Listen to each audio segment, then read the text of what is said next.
Bonjour Pascal Demurger. Merci beaucoup d'être Bonjour, avec nous bonjour à malgré tous. tout. Ouais, je suis désolé d'être à distance. C'était un petit peu compliqué d'harmoniser les agendas, mais je suis vraiment ravi d'être avec vous. Ça ne m'a pas empêché d'écouter attentivement à la fois Jean-Marc et Cécile. Euh, Cécile disait, la question finalement n'est pas est-ce que l'économie de demain peut être sociale et écologique. On est déjà plus dans le peu, et moi je rejoins complètement ce point de vue.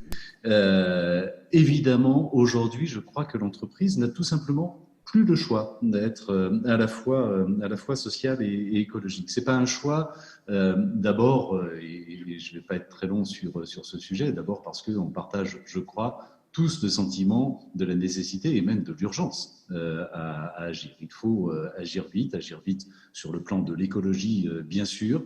La Maïf est une compagnie d'assurance. J'oublie pas quand même qu'un des grands assureurs français disait au moment de la Convention de Paris, un monde à 4 degrés supplémentaires est un monde inassurable. Hein, ça veut dire quand même que même du point de vue des spécialistes de l'assurance, on anticipe des conséquences tellement gigantesques que ce monde devient inassurable. Ça dit quelque chose de la représentation que même des grands patrons se font de l'endroit où on va si on n'agit pas. Urgence écologique, urgence sociale, évidemment. La cohésion sociale est, je crois profondément, le préalable indispensable à toute réforme, à toute progression. Et nous savons aujourd'hui quelle est la fragilité du tissu social en France, mais pas seulement en France, et les conséquences que ça peut engendrer. Donc oui, il y a une urgence à agir. Je pense qu'on partage tous cette nécessité. Euh, oui, pour que l'action soit puissante, là aussi, j'entendais Cécile dire, c'est l'affaire de tous, au fond. C'est bien sûr l'affaire des pouvoirs publics. Naturellement, le législateur, les gouvernements doivent contribuer très fortement, poser des règles extrêmement fortes en la matière. Oui, bien sûr, c'est de la responsabilité de chaque citoyen parce que chaque acte compte et parce que dans notre manière de consommer, dans notre manière de nous comporter, au fond, on a évidemment un impact important sur l'ensemble de ces sujets. Mais naturellement, il y a une responsabilité propre à l'entreprise. L'entreprise a des leviers extrêmement puissants pour faire bouger les choses. D'une certaine manière, la puissance de ces leviers est à la hauteur de la responsabilité que l'entreprise a sur la situation actuelle. Là non plus, je ne vais pas revenir sur la description que Jean-Marc ou Cécile ont faite des impacts négatifs parfois de l'entreprise, que ce soit sur l'environnement ou que ce soit sur les inégalités. Si l'entreprise est capable à ce niveau de responsabilité-là, elle a aussi la possibilité de modifier profondément ses comportements et d'avoir un impact très positif à la fois sur l'environnement et sur le social. Encore faut-il naturellement que l'entreprise ait la volonté de le faire. Aujourd'hui, je pense que s'adresse à l'entreprise une attente sociale tellement forte qu'elle ne pourra plus ignorer cette attente et agir comme si elle n'existait pas.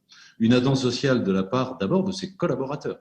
Aujourd'hui, si on veut avoir une marque employeur, comme on dit, à peu près attractive, si on veut avoir une capacité à attirer ou tout simplement à fidéliser les talents à l'intérieur de l'entreprise, clairement, on doit impérativement être capable de donner du sens, au fond, au travail de ses collaborateurs, parce qu'autrement, ils vont voir ailleurs. Et on le voit, il y a des secteurs entiers, la banque par exemple, à l'intérieur desquels les trentenaires fuient dans des proportions absolument impressionnantes.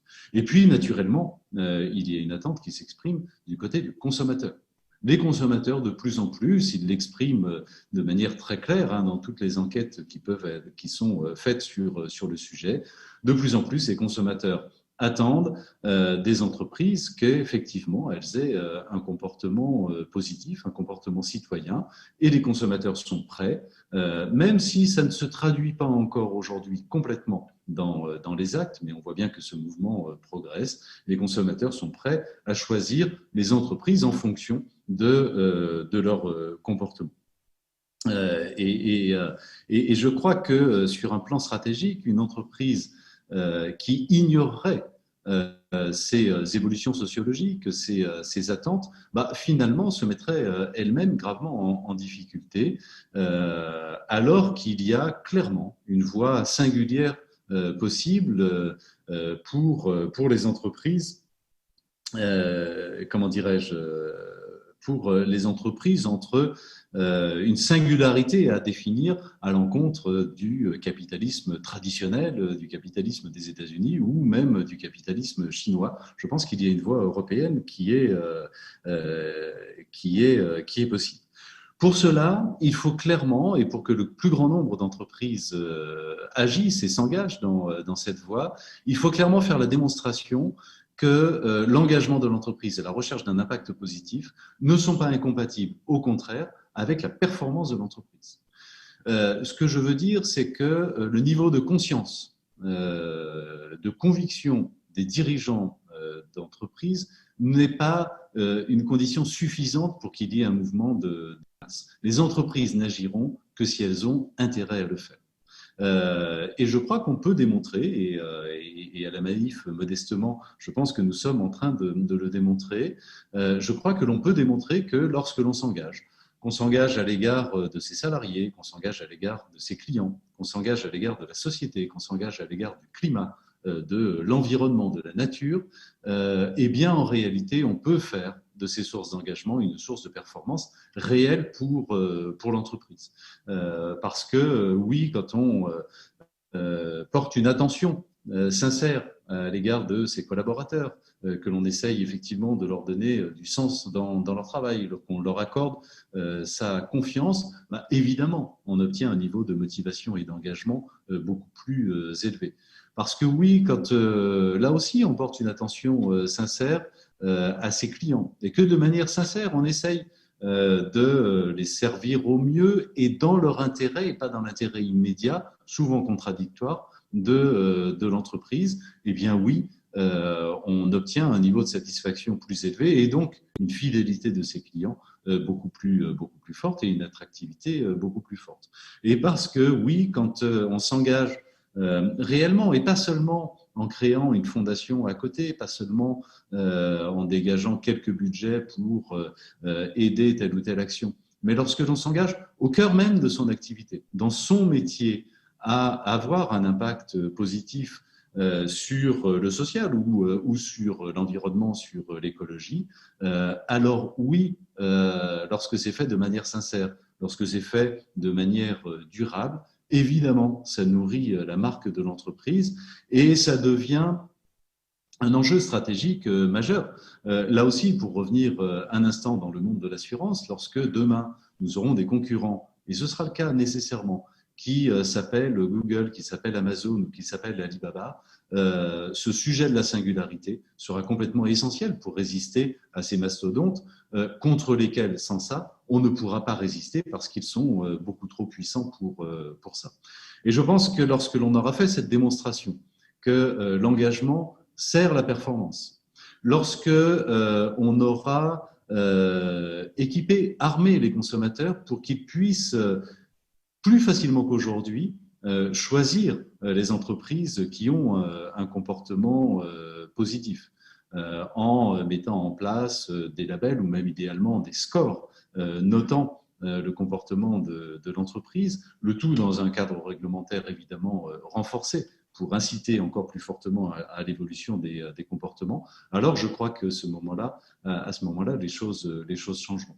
Mais ça n'est déjà plus, et là aussi je reviens sur ce que disait Cécile à l'instant, ça n'est déjà plus un mouvement marginal. Ça devient une tendance de fond, encore beaucoup dans la communication, déjà un peu dans l'action.